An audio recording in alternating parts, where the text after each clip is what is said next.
My understanding of your teachings is that thought stimulates vibrations, which stimulates emotion, which stimulates... The thought is vibration. Okay, which stimulates thought again, okay. And you said that creation requires no action, and that the evidence will reveal itself. So here's my question. That's mostly right. Thought and vibration are one and the same. And a practiced thought is a practiced vibration that equals a point of attraction.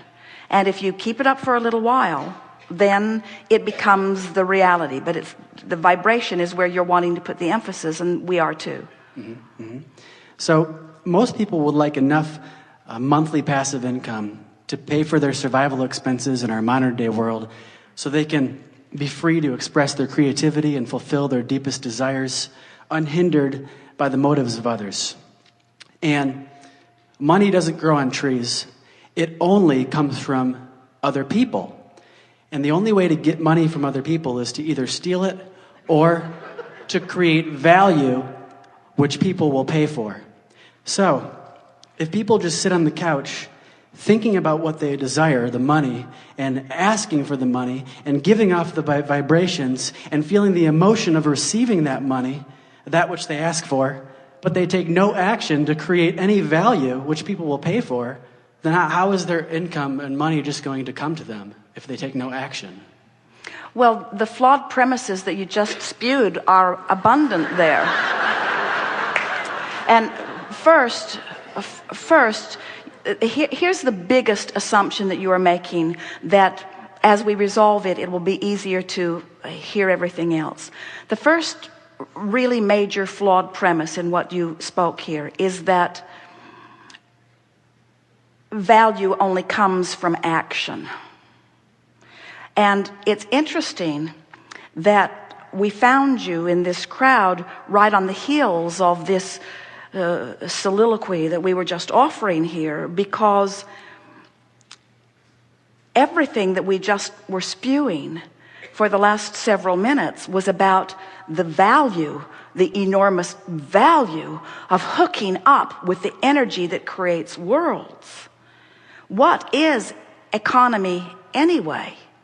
In other words, who gets to decide that what you do for a living is only worth $8 an hour, and while what that one does for a living is worth $50 an hour, and while that one does for a living is worth $10,000 or $10 million an hour? Who gets to define that value anyway?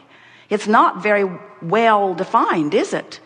And yet, to listen to what you were saying there, it made it sound like that's all been stabilized, and it isn't. In other words, where did your economy come from? Just a few hundred years ago, on this continent, you were trading beads and shells and a little bit of minerals. That was your basis. Jerry talked about the gold standard. He remembers when the gold standard was $35 an ounce, the gold standard.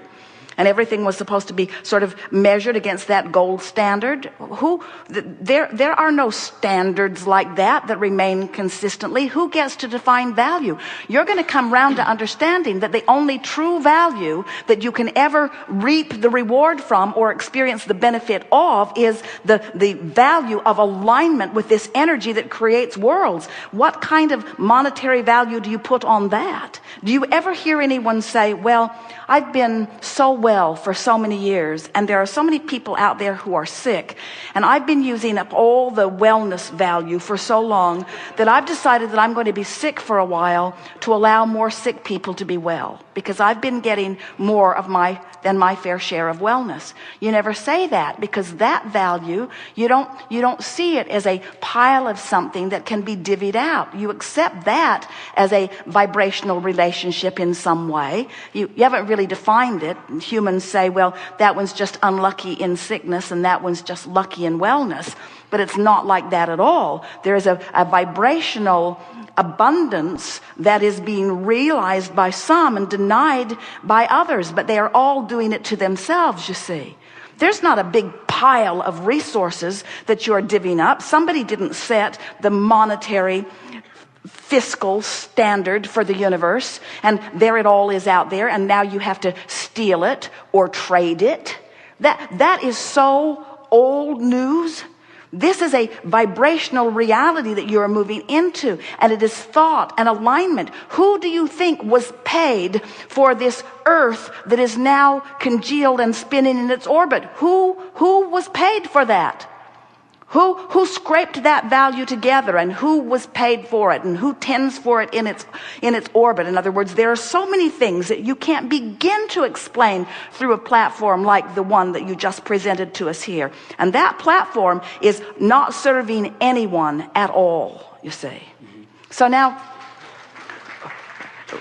we get while you got, in other words, this is common wisdom. In other words, there isn't anything that you said. You didn't just make it up. A whole lot of people believe that. But now read it to us again, and we're going to pick it apart line by line so that you can feel what we're getting at. Just start again. Okay. My understanding of your teachings is that thought stimulates vibrations. All right, so now we've amended that. Thought and vibration. Thought is vibration. And law of attraction brings more thought to it. So when I think this thought and I hold the frequency of it for as little as 17 seconds, another thought like it is going to join it. And you're calling that stimulation of thought. And we say yes. When you keep a vibration going, law of attraction is going to make it bigger and bigger and bigger. Whether it's something wanted or unwanted, it will get bigger by focus to it. And so you don't have to do anything. You can just sit there and sit in a chair and focus like this. And money's going to come. But wait. Don't get there too soon. Focus, but focus is doing something. Focus is harnessing the energy that creates worlds. In other words, that's like saying, you don't have to do anything. You just have to focus. And then the world will come into being. Somebody did something. Somebody focused. Focus has value. Continue. Okay. So, in other words, can you get what we're getting at? Don't discount. You're saying, I'm just going to sit and do nothing. Well, focusing. You can sit and focus out of the vortex and your life won't change at all. You can sit and focus in the vortex and your life will change magnificently. So focus can mean physically doing something with your hands and with your, moving around, right? It doesn't just mean do nothing. The power of your mind is the only power that matters, and all the other stuff you do is just for the pleasure of enhancing what you've really done with your mind. And all the real power is the focus. And for you to call that nothing could not be further from accurate. Okay. All right. Mm-hmm. Okay. We are enjoying this. We want you to enjoy it too. I'm loving it. Very much enjoying it. Okay, so continuing, most people would like enough passive income because we live in a modern day world. All right, so passive income means, this is our interpretation of passive income. We agree that everyone would like it, and here's what it is. Passive income is alignment with my vortex with such consistency that the abundance that I seek is bucking no resistance current at all. So it's flowing effortlessly into my experience.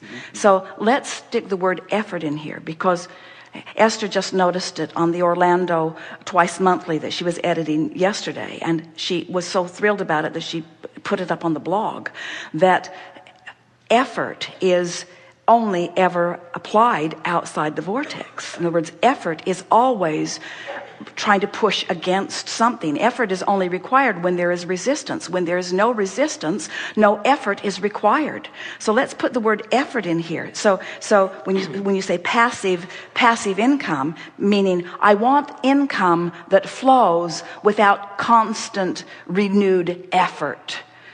And what we're telling you is you get in the vortex where you get to reap the benefit of the dreams that you've dreamed, and in your absence of resistance, it will flow to you, the ultimate of passive income. The ultimate of passive income. But instead of calling it passive income, let's call it passive energy, which will bring passive income. May I be more specific with my particular life situation? Well, we want you to read through this. Okay, sure. So and fill in where you want to, but let's start again at that last sentence and let's go over it again. So people would like that income to pay for their survival expenses that they need in a civil world, like shelter, home, food, water. So you need income for those things. All right, so we'll accept the necessity of this money, but what we're really talking about is how to line up with the flow. In other words, how do I line up with the flow? You don't have to justify why you need it. How do I line up with the flow? And the way you line up with the flow is through living life. You said, I want some for this, and I want some for this, and I want some for this. And when you ask, it is given. In other words, all cooperative components have already been assembled. So when you find a way of no longer being uncooperative, now this money flows to you in a passive, non-effort, ease and flow way, and apply it wherever you want it. It will flow. We were speaking just a little bit ago about how interesting it is to watch humans comparing their experiences. In other words, someone can write a song that will flow to them in a matter of a minute or so. In fact, the really good ones do come like that, and they can produce it and make so much money, where a person applying themselves at their endeavor only got a fraction of an hour's worth of work done. In other words, the comparison between the application of life in those two instances is unfathomable, the relationship difference. You see what we're getting at? It's not about the action that you offer. It's about the alignment with the dream. It's about the alignment with the real resource. We're talking about tapping into the energy that creates worlds and flowing it through your experience. And a really good place to start is to look around at the vast differences in the way people are living their lives. The people that are working the hardest in terms of action are receiving the least. And the people who are working the least are receiving the most. How do you reconcile that? Most don't. Most just say that sucks. Most just say there's injustice. Most just say, let's take the pie and split it up again. Let's take the pie and split it up again. Let's take the pie and split it up again. And it does not matter how many times you split that pie up. It will move into the vibrational places where law of attraction puts it. In other words, you just can't orchestrate it through action. It is a vibrational attraction or allowance that it is all about. Continue just a little bit. Okay. What is the time? So the time. But what is the time? 11:59 Central Standard Time. We have 2 minutes. Okay. So people want this income, I believe, so that they can be free to express their creativity and fulfill their deepest desire, their source. All right. So people want it so that they will feel better. You say they want it so that they can satisfy this and this and this. What they want is alignment, and alignment brings money. And what you're saying is they want the money so that they can then observe alignment. And we say they want the alignment which will bring the money. They want the alignment. What they want is the alignment. What you want is to be in love. What you want is to take a walk and feel your heart soaring. What you want is for music to move through your body. What you want is to be alive and brilliant and have good timing. What you want is to be clever. What you want is to love. These are the things that you want. What you want is alignment. All the other stuff is irrelevant. And when you go for alignment first, then all the other trappings have to fill in around it. It is law. Okay. So the point of the whole entire question is just simply trying to understand how you can create what you desire without taking physical action. And what we're saying is you've already created it with all that you've been living, and it's waiting for you, offering a signal, and all you have to do is hone in on that signal. And you can tell when you're honing in because you're feeling better, and you can tell when you're getting closer because you're feeling lighter, and you can tell when you've really honed in because you believe, and you can tell when you consistently honed in because you just know life is good, and you just know you're stable, and you just expect it to be good. And now you're moving through life doing the action which is delicious, doing the action that supports your knowledge of well-being. In other words, oh, you'll get tuned in and you won't cease to act. We promise you, when you're tuned into the energy that creates worlds, the inspiration to call this person and go there, the inspiration will flow through you. You'll be the busiest, most active person that you've ever known in your life. But the inspiration comes first and inspires the action. The action doesn't create.